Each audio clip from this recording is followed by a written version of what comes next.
Good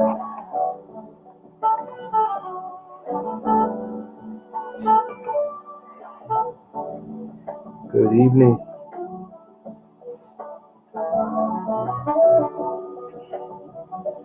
Good evening, everybody. I'm aware of that. I was just telling you, nobody was I'm aware of that. It's not the way it's going to look on the replay. I'm aware of that. So welcome, everybody, Monday night. Happy Monday night to all of you. Happy Monday night. A nice Monday night. Wasn't too cold out there today.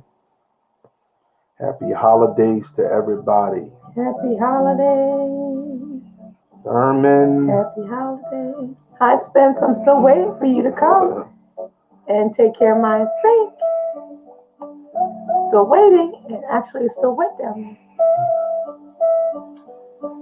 It's holding. No, it's not. It's still wet down there. Hi, Donzel. How are you? Donzel, Merry Christmas. I tell you, Donzel, I didn't tell you. You didn't agree yet. What's that? But she has found the love of her life. Ooh.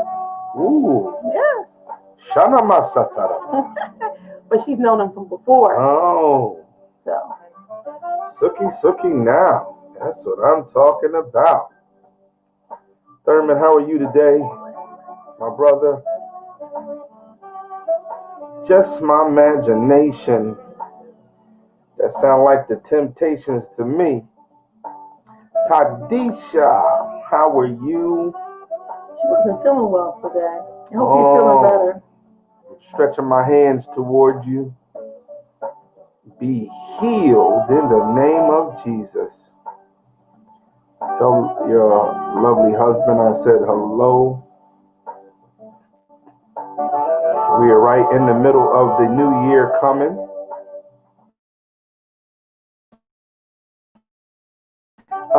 Yes, we will have a service. We will be live on New Year's Eve. We don't know what time though yet. We haven't decided the time yet. No, we haven't decided the time, but we will bring it in together.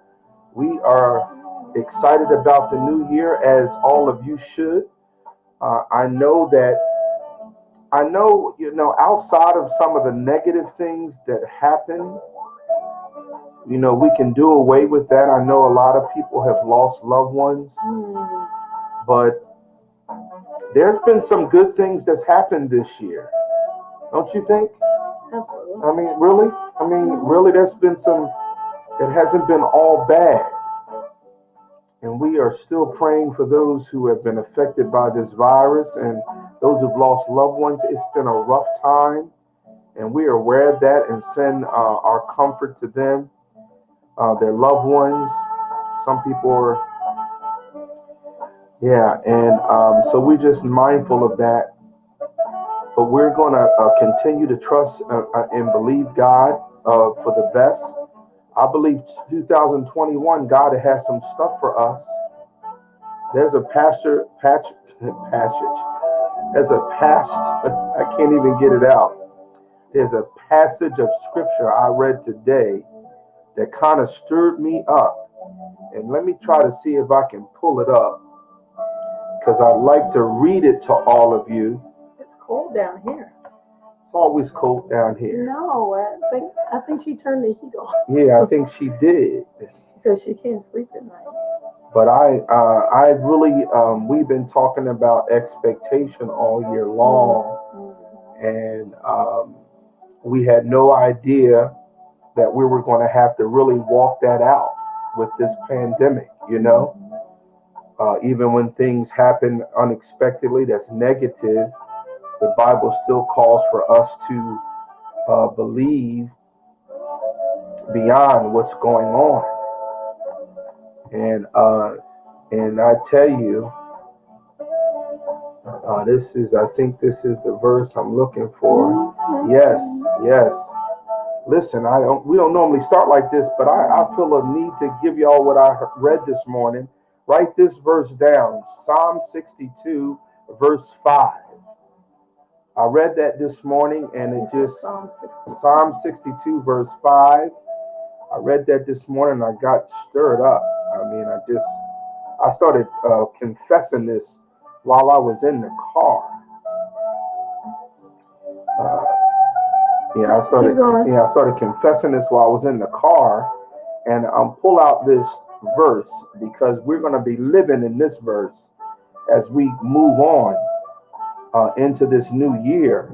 It says, "My soul wait silently for God alone, for my expectation is from Him." Man, just he said, my soul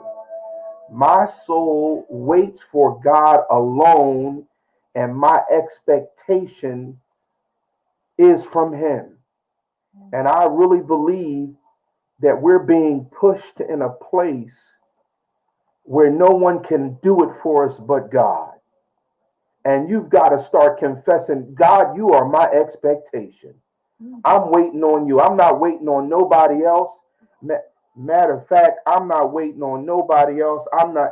See, that's you'll get disappointed sometimes when you put your hope in man.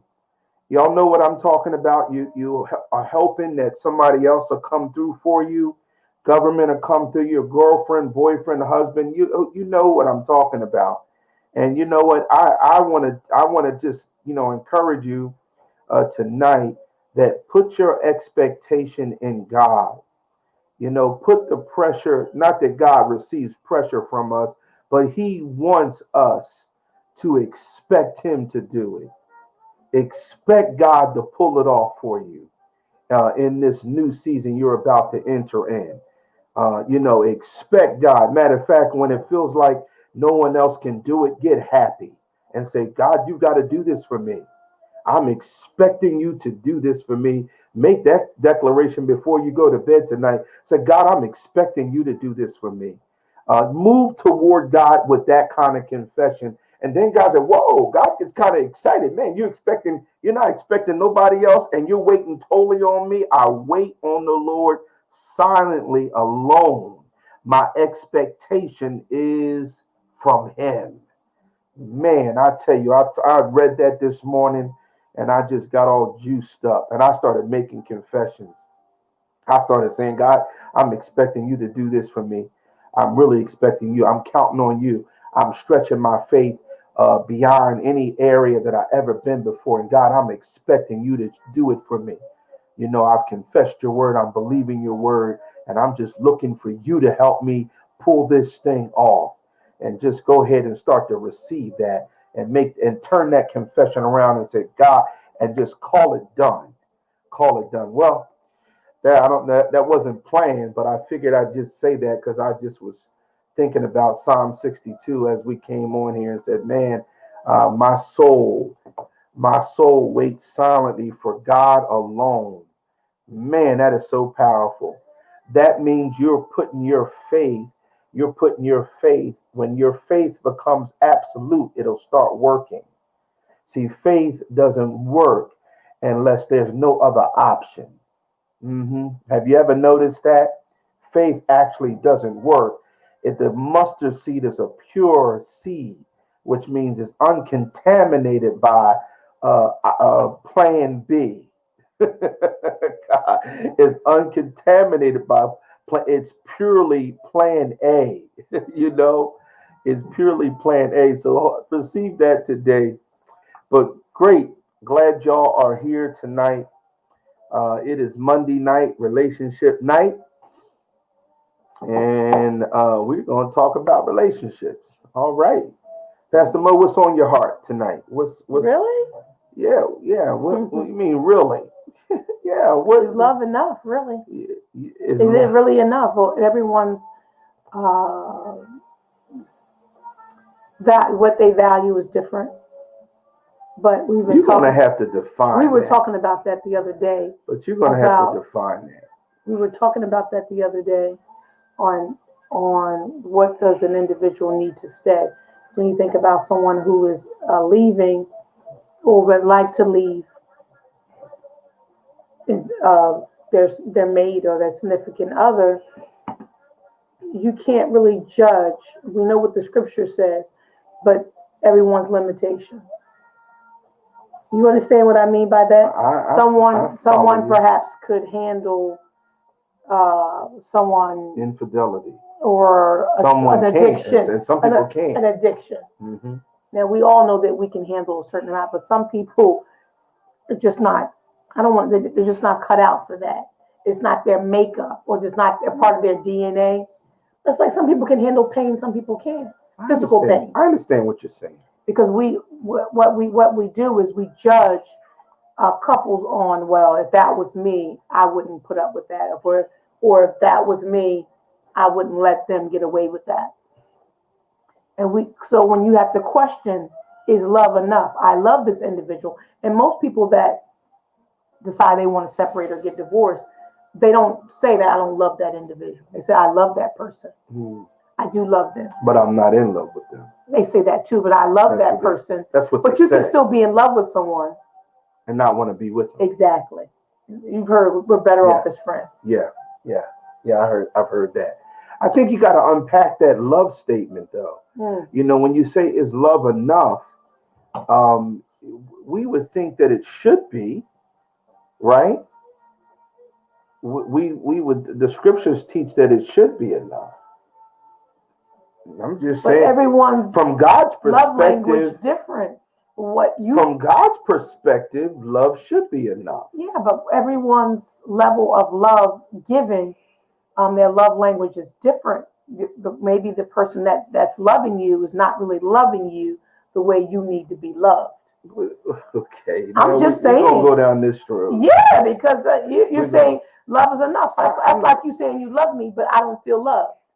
Not because maybe I'm insecure, but just because the way you're giving me love, it's not the love that I really need. Right. So I got it. You understand what I mean by that? I got what you're saying. So everybody's love language is different. Yes. How they want to be loved. Or how they need to be loved. Not how they want to. Well, how you want to be loved is different too. But how you need to be loved. I love that statement. I like that statement better. I'm sure you do. How you need to be loved. But who determines that? The individual. Okay. And I like that. I like that. Yeah, I like that statement. You know, how you need to be loved. It's a good statement. I mean, so, you know, is love enough? Tadisha, is Spence, is love enough? You know, Donzel, do you think love is enough? You know, talk to us. If you're watching, you know, join in this discussion. Is love enough? You know, I have my thoughts on it. You know, we may not agree on my thoughts, but, you know, I have a tendency to side with God on this thing. You shouldn't have a tendency. You should just side with God. There's nothing wrong with that. I'm just being facetious. Side with God. I just have a tendency to side with God on this thing. I just to have a, you know, my position is that God is right, we're wrong, and so anytime my feelings disagree with God, that's an area that I have to develop in. That's just my take on it. I'm not knocking nobody else's take. I've just been, you know, thinking. I just think that way now. And the reason why I say that is because there's so many couples have started off with not on a solid foundation. Yeah. So they had to grow to love. They didn't start off with the love. Right, with the right foundation. Yeah, the right kind of love. Yeah, absolutely. See, that's real love. You know, they didn't start. They didn't have the kind of love. See, Mo, I think you got to go there. You can go there. No, I'm just saying, because when you look at some couples, they'll say, "Well, this is how it used to be, and I didn't marry for the right reason, or I wasn't looking out. I was immature, or, you know, so I thought it was love, but it's not real love." Hey, pretty Ricky, how are you? What's up, Rick?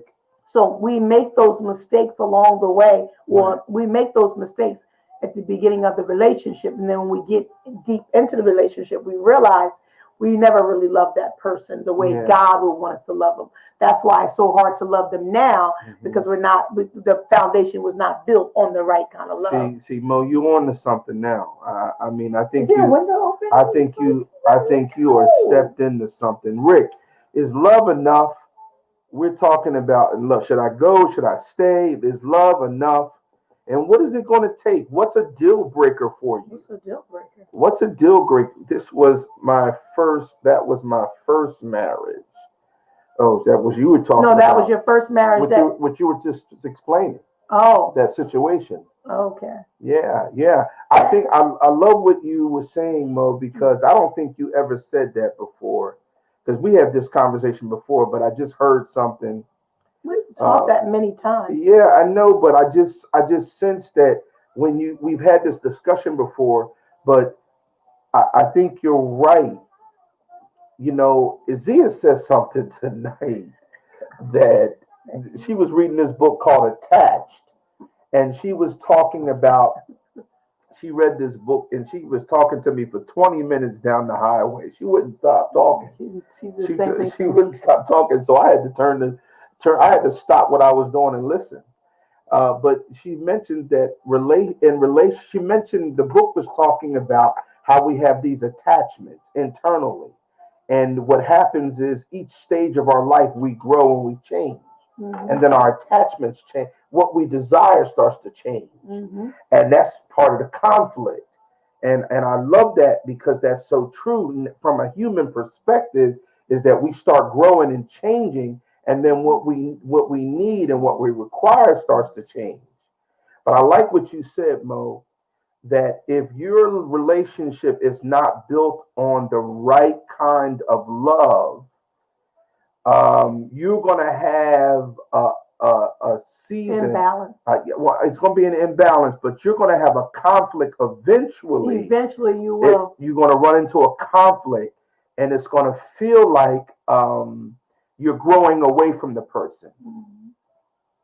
It's going to feel, the manifestation of building a relationship on the wrong kind of love.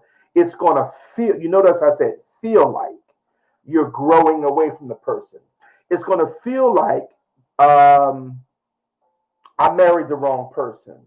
It's going to feel like, that's how I feel like. These are the manifestations when your love is not built with the right foundation. It's going to feel like the question is, you are new. How do I say this? It's going to feel like I'm growing. Yeah, I'm growing away from you. Or what? And you will start to question: was I ever really in love? Was I ever really in love? And so it is. Rick is saying love will overpower everything else. It should. It should, but it doesn't. It should. And Rick, if that was true, and I believe that statement is true, but if that was our reality in relationships, we wouldn't have so many divorces. We wouldn't have 50% rate of divorces. Mm-hmm. We wouldn't have it. So we got some growing to do in relationships. There is so much to be had for. I think Mo, you stepped into the solution. I remember you asked me that years ago. Remember? You said that. What was all this? Yeah. So what was all this? Did you love me at all? Yeah. Exactly. Exactly. I had to question that myself, and I had to. So I believe we had a moment in our relationship which was a deal breaker for me. And I say deal breaker is because when I was operating in my flesh to try to be in a love relationship with her, it wasn't working for me. I'm talking about myself. What I was doing, I wasn't having any peace. And I didn't, and so that was a deal breaker for me. I had to do at that moment, I had to say to myself, am I going to get rid of this girl? Or am I going to go deeper in my love walk? Okay, let's clear something up. Yeah. You never said you was getting rid of it. I never said that. I'm saying that. No, I thought of it, but I was never I thought of it, but it was not something I would consider doing. Okay. No, of course I thought about it, but I would never mention it to me. No, I didn't. You never even gave me the impression. But I'm talking about when we were going through. When I was going through it, I'm not talking about you. I'm talking about me. I'm talking about you. When I was going through a difficult time with you, I had to make a decision because we're talking to couples that are going through difficult times. That decision becomes personal. You've got to at that moment decide, are you going to continue? You're going to do something different? Or what are you going to do next? Because everyone can always walk away and say, that's it, I've done everything I think I can do. People say that. I don't always believe that. But the point I was making is I had to come to a realization that in order for us to continue in the relationship, I had to go to another space in my love walk. I had to take my love walk concerning you into another dimension because the grace I was operating in at that level was not sufficient for me to have peace with you because I was too frustrated and too offended. And so I had to adjust. I had to make an adjustment. And basically I had to surrender. Had to surrender. I had to make sure that the foundation of the love that I had for this woman had to be the God kind of love. Well, see, that's the part I think that troubled you so, because it appeared that we had built a solid foundation on love. Yes, it did. From the external. Oh, internal too, though. I think it was both. I think you didn't. I'm talking about people's perspective.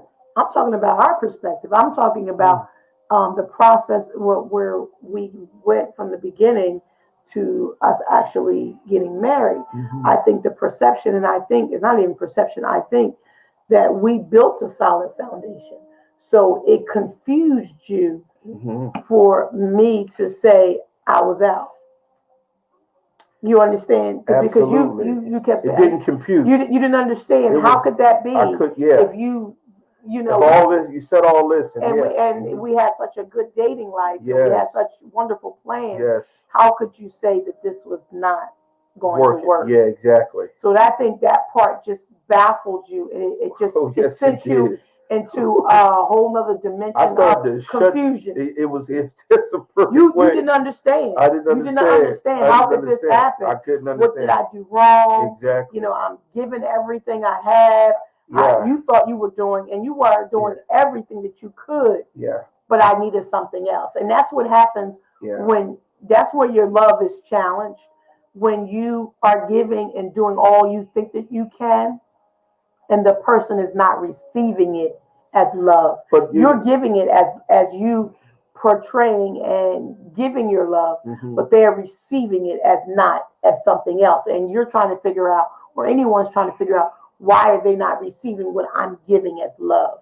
But I learned, through that ordeal, I learned that the tangible things I was providing was not sufficient enough to make it last.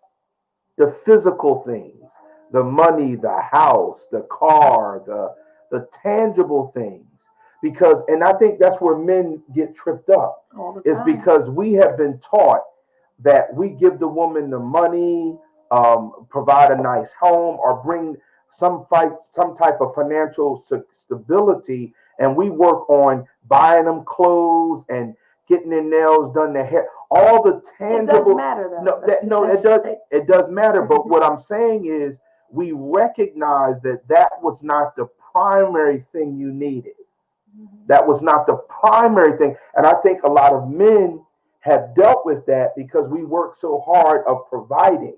I think men are still dealing with that because absolutely we know that men are supposed to be providers, but the Bible says that the man ought to love the woman. So if you're providing physical, tangible things, that's wonderful. But if you're not giving the love that they need, so you have to determine what kind of love you need. And the kind of love that your significant other needs. Right. So you can give that. And I'm because men are caught on, or they're caught in that area, and they never leave, and they can't figure out. I'm providing all this. I'm doing everything I can, and you're still not happy. And you're still not happy. That's the thing that men say. You're still not happy. We lose it, and we feel offended I'm so glad this is so good because what we're discovering, and I hope every man, and share the video, everybody. Sharing is caring. Please share the video. I think we're on to something tonight, and it would really help a lot of couples if they would jump in on this discussion. Look what Tadisha says. She said Jamal is learning that now, that money is not the primary thing. And for us, because money is on the top list for us because we're called to be providers. It's one of our responsibilities as husband, as father, as the source. It's one of our responsibilities, and we should be able to provide. But what we've discovered is that there's a lot of marriages out there where the husband, where money's not the problem. Somebody hear me good. Money's not the problem. Now we know money can be not having money can be challenging in relationships, but we're discovering that people are leaving and breaking up in relationships not always because of money, and we're seeing it, and so women need more than tangible goods. Yeah. Women need more than yes, you got to be able to provide, but you better have a spiritual connection. You better be able to feed her spiritually, because she will eat that. Talk to us about that. Some women are not. Some women, that's not a criteria for them. But I'm just saying. One second, I haven't finished. Some women, it's not a criteria for them, for the man to be saved and to know the Holy Ghost. Obviously, it's very important. It's a deal breaker. But again, if you're not looking at that as a criteria, then it's not a deal breaker for you. Yeah. You're looking at other things, perhaps the money, perhaps companionship. Mm-hmm. So I say that to say, is that what a woman really needs is someone to love her enough that they know her enough to feed her spirit. Yes. To feed her spirit spiritually, yes. To feed her physically. It could be just paying attention. Again, like I said, every woman, what they desire and need is different. Mm-hmm. However, that spiritual connection that a man has to have, stay right there. What's the word I'm looking for? That sensitivity to discernment. That sensitivity to connecting with them it's high. And women don't really say that because they really don't know how to say it at times. I don't think they know it. Some women do know it. Sometimes. I don't think they always know it. I think they grow. I think they grow to realize. Just say they don't know it. Some women just don't know that. They're looking at other things, and that's really the major thing. That's just like a mother. If they knew it, Mo, then they wouldn't be marrying half the men they're marrying. Well, some of them don't know. I don't think they know. I think they grow to realize. Wait a second. I need more than his money. They grow to the place where, wait a second. I think that women don't want to put too much pressure on men. They don't want to run the man away. So they kind of suppress what their needs are. And they're hoping and praying that when they get with them, they can change that or develop that. Really? I disagree. You need to let them know up front what you need, what you require, and what's expected. I like that because I think you're really going to have to release that book this year of marrying. What is it? Don't marry potential, marry purpose. Because Mo, why this is so important is if we understood that, we would not be making as many mistakes that we are making and coming into a communion with someone. And that's why relationships are failing, because they're marrying potential without marrying purpose. You've really got to know yourself by the Spirit. I mean, know you, the woman or a man. You got to know your spirit. You got to know what your core values are. You got to know that before you get into a relationship, because if you don't know that, you're susceptible to be manipulated. But not just that, you setting yourself up for failure and Yeah. disappointment, Hmm. and then you find yourself in a relationship with someone, and maybe because you've accumulated some physical things in it, and if you have been with that individual and you're comfortable with them, that you will realize that you've made, a mistake, and you're trying to figure out how to get out, but you're comfortable now, so you settle. And I don't believe in settling. And listen, we're speaking. Mo has her own testimony concerning our relationship, Mhm. but I'm speaking directly from experience. I'm not sitting here tonight filling you guys you know, a load of stuff. I'm not just talking. I'm speaking from a place of having the mindset when I married her is that the primary thing I needed to do was get that money and That's right. make sure she Did, could buy whatever did she I make you wanted. uncomfortable? Let's No, go no, back to let me that. Go don't ahead. let me finish that. Go But ahead. hold on to that thought. But I'm speaking from a perspective that my thinking was that if I just had the good job and I provided everything for her and took care of her, that was it. That was it. And I had to discover that it wasn't enough. I had to discover those provision things, although they are important and she needs them and she desires them and she wants them, but it wasn't enough. And if I took that approach that it wasn't enough, when I realized it wasn't enough, I had to look inside of myself and go, okay, and it forced me into a deeper relationship with God. Mhm. That's what It it did. forced you to think outside and live outside of Hmm. your being, Yes. realizing there was something missing, Hmm. Hmm. that you were missing something. I was missing something, Hmm. but I had no idea. You had no idea. I had no idea. The breakdown for me, and she was right. I got frustrated with you, but I had no recourse. So what I had to do, I had to go to God and have Him train me. I had to get Him to train me. I had to really spend enough time with God to help Him train me on how to save my marriage, on how to get to a fruitful place because I had no idea. My concept was off, and so I'm speaking from experience. That men, we've got to know. We got to know ourselves by the Spirit, and we got to know them by the Spirit. And when you know them by the Spirit, your relationship will be more valuable and fruitful because you're not basing it on material things. You're not basing it on sex. The foundation won't be sex. It won't be what she does for you.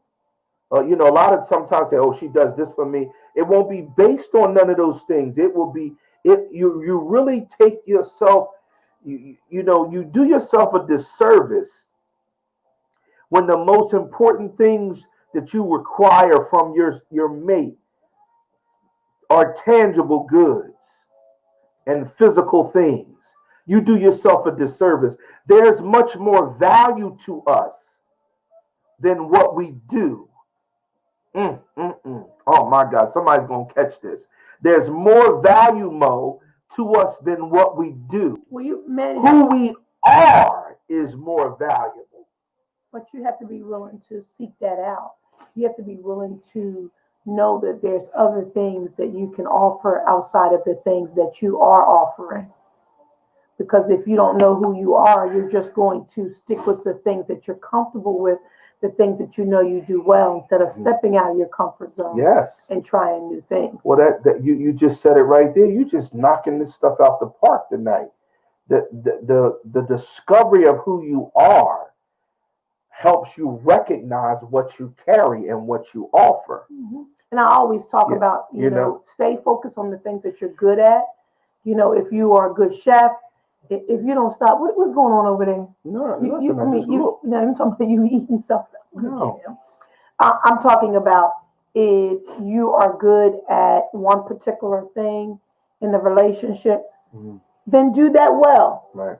If your spouse is asking you to um, provide something else that you're not good at, then learn how to do it.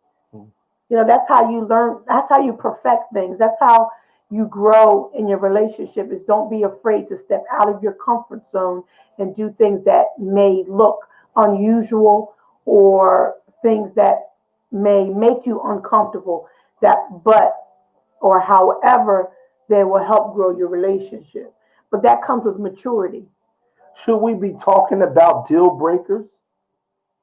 Everybody's deal breaker is different. But should we be having a Oh, absolutely. I mean, Absolutely. relationships are not doing well overall, percentage wise. Should we be having a conversation about deal breakers? Absolutely.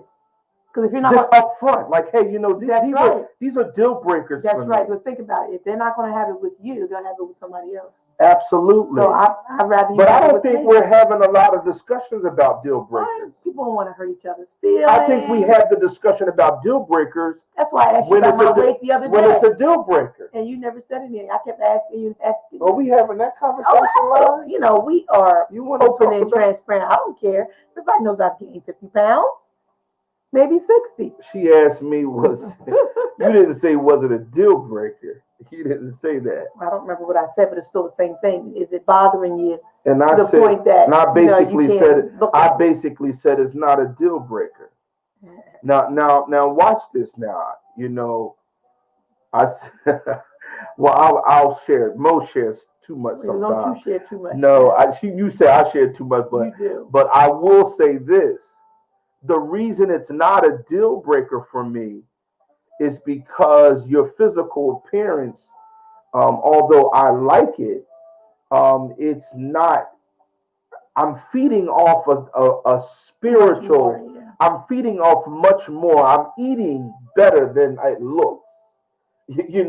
I'm eating a piece of your life that's not tangible. But see, on the flip side, I don't think that way. And then I'm just the opposite. The value, I'm just the opposite. I might value with the things that you do have, but certain things are deal breaker for me. Right, and that's fine. Different. And it's good that you said that, and because we're not trying to be over spiritual here. That's not a deal breaker for me, but it may be for her. She don't want to see me 300 pounds. She don't want to see that. I know she don't want to see that. But what I know if I like that. Oh, please. You don't know if I like that. Please, I know you don't. You don't know. That's not true. You don't want to see me. That's not true. Please. That's not true. Come on, let's not get off track here. I love what you said though. Should we be having a conversation on deal breakers? Absolutely, it's a deal breaker. Yes, you should. Absolutely. And you should be having them when you and you should be having them when you're not arguing. So these are things you should be doing in the relationship. You should be talking about deal breakers. I'm getting excited. I'm getting too loud. Yes. You should be talking about deal breakers. I know I'm getting heated up on this thing. You should be talking about deal breakers in a casual conversation. Like, hey, this is a deal breaker right here. Why? Why should we do that? Because deal breakers reveal core values. I love that. Deal breakers reveal. Sometimes you ask somebody, oh, what's your core values? They go, I don't know. But if you ask them what's a deal breaker, they can come up with some deal breakers. See, deal breakers reveal the essence of who you are. What's the first thing you said? Deal breakers reveals core values. That's what I wanted. Thank you. The reason you need to have conversations about deal breakers is because it tells your significant other a lot about you. Hi, Sean. How are you? It tells your significant other a lot about you. You have some deal breakers, and Pastor Mo may remember this. Is our first conversation on the phone? She revealed deal breakers to me. Absolutely. Right up front. Right up. That's what I was going to ask you. We had a conversation about deal breakers in our first conversation on the phone. She said, hey, listen, this is kind of who I am. This is what I'm looking for. She knew, she had a clear picture, a clear vision of what she wanted to her level of growth at that time. This is what she was saying. So she started talking about deal breakers right up front. And I believe it helped us tremendously. Because I'm not sure if it helped you. That's what I was asking you earlier. Did that make you uncomfortable? Did that put a lot of pressure on you to continue to make that money, since that was one of my 3 must-haves that you had to make a certain amount of money? Did that make you? No. Did it put pressure on you that No, it you had to didn't. continue to keep that up? No, and the reason it didn't put pressure on me is because that pressure was already applied by me to myself. But it's different when somebody else applies it. No, it's not. It's different. It was already a core value of mine. Yeah. No, see, it was before I met you. But it's different when somebody. You have a core value, but then someone's gonna say, "Yeah, I know, but you better make sure you." No, it's not different. No, it's not different because again, that was important to me because I came from nothing. Yeah. It meant everything to me. It was on the top of my list to make sure I get that money. It was on the top of my list. And to me, money was not everything, but it was important to live a certain lifestyle. So when you said, I came from, So when you said, hey, I'm interested in a guy that can make that makes a good living, basically a man that can provide. Do the same thing. I wasn't intimidated by it at all. Matter of fact, you asked me exactly how much I made. That she did that on the first call, and many people may not be able to handle that. But I didn't that's care. That's how you get rid of jokers. I didn't care because right up front, be open and honest. Now, money was not what I was looking for. You wanted somebody. No. I wasn't looking for that from you. But remember in the beginning, you wanted me, which we both were working. Oh, absolutely. I wanted you working. Yes, and that's because I wanted to pad the deck, and it never worked out like I wanted it to. It just never. Getting pregnant. It just didn't work out. It just didn't work out. I just wanted her to add to what I had, so we could I did add 4, but not long. I kept adding. I'm talking about money. But I kept adding money to it. The taxes said we kept adding money. No, that wasn't enough money. I wanted more money.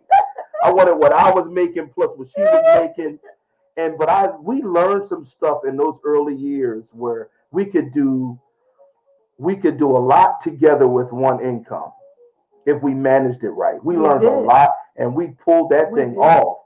We pulled that thing off. We put our minds together, our resources together.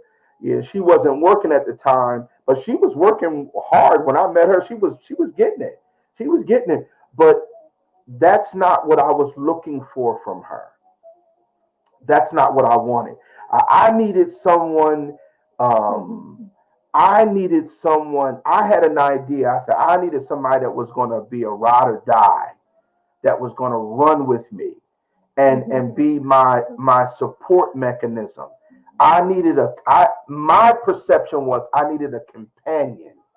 Somebody who was like a cheerleader. That was everything to me. You know why? Because my mother was a cheerleader. My mother was my biggest fan. And I was looking, man, I need somebody like my mother. I need somebody that's going to be like, Tim, you can do everything. But I had no idea what I was getting myself into. I got my mother and I got some other stuff that I did not anticipate that I was getting. Help me, Jesus. I got my mother, and I got my mother 2.5. I got some other stuff that it was necessary for me. But this is such a good discussion.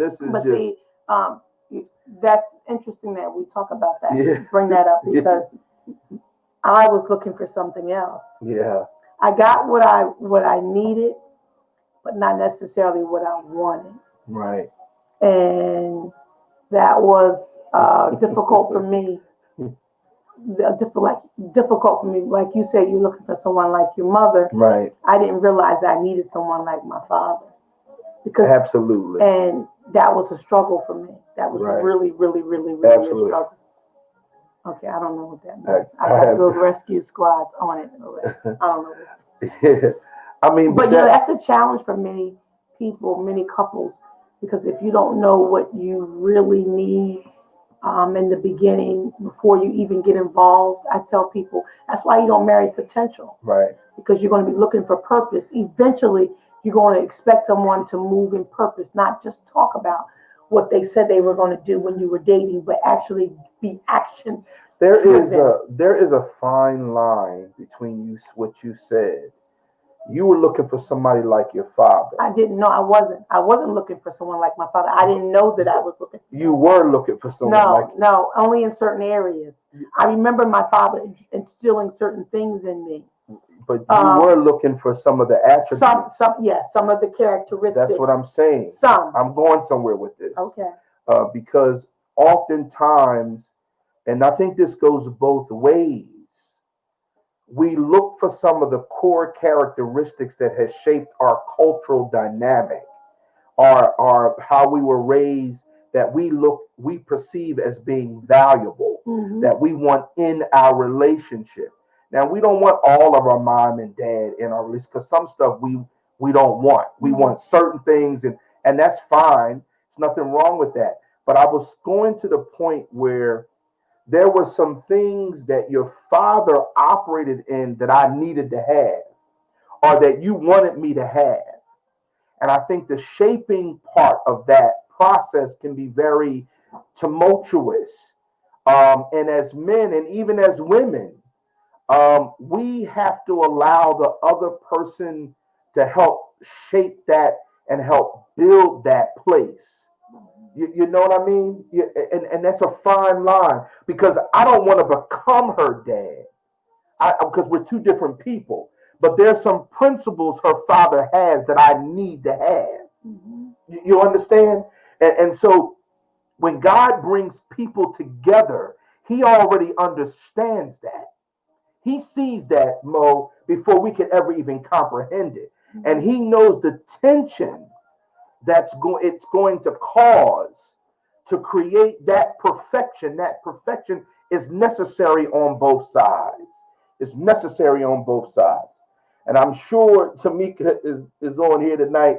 I'm sure. And that's a perfect transition to this book that we wrote with some friends of ours. It will work if you work it, about merging of two cultures. And when George Williams wrote this, and I read it, I was like, it was just powerful, because merging two cultures together, I think people think it's easy, but it really isn't.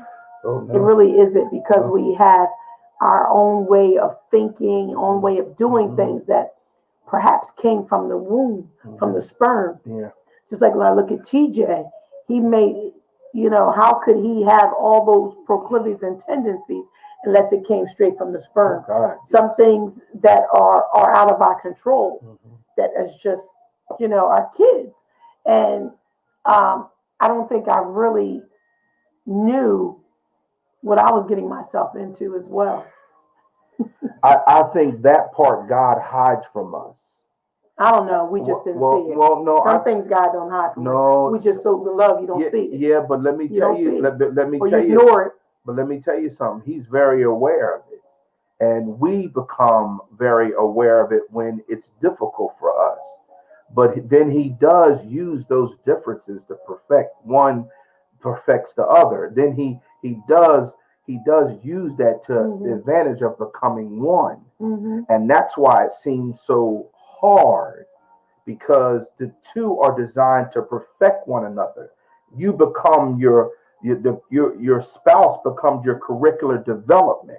It becomes the test that you have to pass. And I always say, if you would stay in your own lane, do what you're good at and master that, and work on the other things too, that perhaps the other person wants you to work on, things will work much better.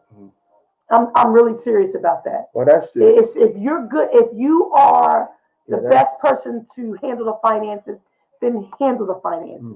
If you're the best person to, when there's a fight that breaks out in the house with the kids and you handle it, then handle it. If you do what you're best at, if that's your gift in your area of talent or gifting or anointing, then do that. Step into that role. Stay in your own lane. Yeah. Work together. But you can't work together if you're in my area. Yeah. Well, this was a good discussion. I'm telling you, it was fruitful. Yes, it was. Any comments, any thoughts, questions, anybody? I mean, is love enough? We hammered that out. We hammered that You tonight. think love is enough? It should be, I don't think it is. but as a recap, love is not going to be enough if the foundation that your relationship was built upon is not the God kind of love. Mm-hmm. It won't be enough. I guarantee you. You see, we know, and then Rick said, love is for all. If you love here or him, Or him. yeah. So love will overpower everything. That's only true if the agape love is the foundation of the relationship. And if both parties are yielding to it, Absolutely, not absolutely. resisting. If God is not, if the agape love, the sacrificial love that's not based on emotion, is not your foundation, you're gonna grow out of love. You'll be making statements like, "I'm growing from you, growing out of you," and that's just that's what you start to see. And I'm telling you, boy, we could do a part 2 on this. This is so rich because you said it. I don't know if we ever really hammered it the way you said it tonight. You said the foundation hasn't been laid properly. Absolutely. And then the next question is, how do you repair Yeah. or relay? Is that the right The word? right foundation. The right foundation. And I know maybe then we can do that next week. We talked that already. I know, but we're gonna teach it again. But I know I'm when you have serious. to rebuild. Make the note of that. When you have how to rebuild the foundation. When you have to rebuild a foundation, you have to tear up the root. It takes You work. have to pull everything out and rebuild it again. Remember, restoration is a mess. Mm-hmm. Remember we talked about that? When you got to restore something in somebody's house, it's a mess in there. And sometimes you have to allow things to burn up. It has to be to burn in order for you to rebuild it. Mm-hmm. Man, restoration is a messy job. Mm-hmm. You got to have the heart for that. We're going to talk about that next week. How to rebuild the right foundation. That's it. How to rebuild the right foundation. Because that's why marriages are not making it. Because they don't know how to, like, where do I start? Yep. I got all this baggage, all this Yep. past thing from this relationship that's really has crippled me, has traumatized me. Mm-hmm. How do I rebuild from something that's broken, that I don't even have a desire to, that, you know, my mind is just crazy. I don't even like this individual. How do I rebuild from something that's, to me, that's already burnt down? How do I do that? So, you know, we should talk about how do we start fresh? How do we renew, restart, and refresh? Rebuild. How do we do that? Refresh. How do you do that? Reset, all that stuff. That's powerful. Well, that's be part 2 next week, everybody. But this has been so good. Please share the video. This is an ongoing conversation because we are getting so many questions and we're hearing so many stories about couples. And we're hearing because they're sharing their challenges with us. I've never really, they'll say things like, I've never really loved this person. Or they're sharing their challenges with us. And we appreciate their stories. We're not here to condemn nobody's decision to leave or to stay. That's a personal decision for you. All we know is that whether you leave or stay, you still got to be well. You still got to deal with you. You can't leave it or stay in. We know we're not condemning. We just want you to get better. We want you to be happy. You be happy and get better and learn from it. Mm-hmm. Learn from it. And I wish we could have a show with people who left. No, really. I wish we could have a show with people who left relationships and have them come on and talk about what they learned. Mm-hmm. You know, what they learned. I would love to get that perspective as they look back and go and look at where they are. I have some people already on and say, you know what? Can you come on? Because I think it would help a lot of people. You know, some may say, you know what? I made a mistake. Somebody say it was the best thing I could have did. Mm-hmm. And let me tell you why. Mm-hmm. You know, and you'll hear that. Mm-hmm. I mean, God loves us. He loves us. He knows we're going to make mistakes in relationships. He knows some of our tolerances are not where he wants them to be, but he loves us anyhow. So we by no means are condemning anybody that had a divorce, getting a divorce, left and all that at all. We're all about growth. We all about what you're going to do from now on, and how can you not make the same mistake. You know what? How you don't want to go into another relationship, and because we've seen that one of the reasons the divorce rate is so high is because people go back into the relationships with the old baggage that has never been dealt with. Or they never received the truth about themselves, so they think it's the other person. Mm-hmm. And it's not until they get in a relationship with someone else and Yeah. they go, wow. Yeah. And someone else say to the person will say to them, I know this, it's not the first time you're hearing this. And they'll go, Yeah. well, They try really? to act like they didn't hear it. Exactly. That's it. That's it. But that has just been so good. Thank y'all for watching Thank you all tonight. so much for tuning in to the Relationship Share We're the video. so excited, and we thank you. Join us next Monday. New Year's Eve service is coming and you can up. join us again on Wednesday morning at 6 a.m. Mm-hmm. for the manna in the morning, right? Manna in the morning. Yeah, he'll be praying. Yes. Dr. Tim will be praying, and then join us again on Thursday evening. Not sure what time yet for New Year's Eve service. I totally forgot about We'll have that. a great message for both of you, for all of you. Are you going to do Foundation Friday since we're going to go right? You don't know yet. I don't know. I haven't and decided. Then Sunday morning at 10:30. Yes, absolutely. And it's just been a pleasure. I felt the Spirit of God. And if you have any questions, Okay. Goodness. Okay, it's time for her to go to bed. It is. If you have any questions, I'm going to put my email down so you can email us if you have any questions. Yes, please that do. You want to ask us. Next week, remember, we're going to talk about how to rebuild with the right foundation. We're going to really talk about that. And man, I tell you that's going to help us. And those of you who are on, and we are building a family life center to house our homeless, our seniors, and our youth. If you are able to, and if you would love to join us and be a part of this wonderful movement on the Faith campus,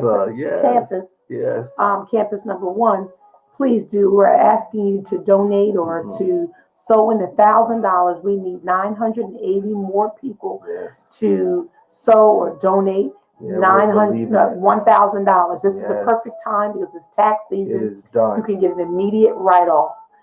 So join us as we build this campus, and this Family Life Center will be the first building that will go up. We thank you all for tuning in, and we love you all so much. Good night. See y'all. Have a good night. Thank you for tuning in to Relationship Doctors. Yes. Good night.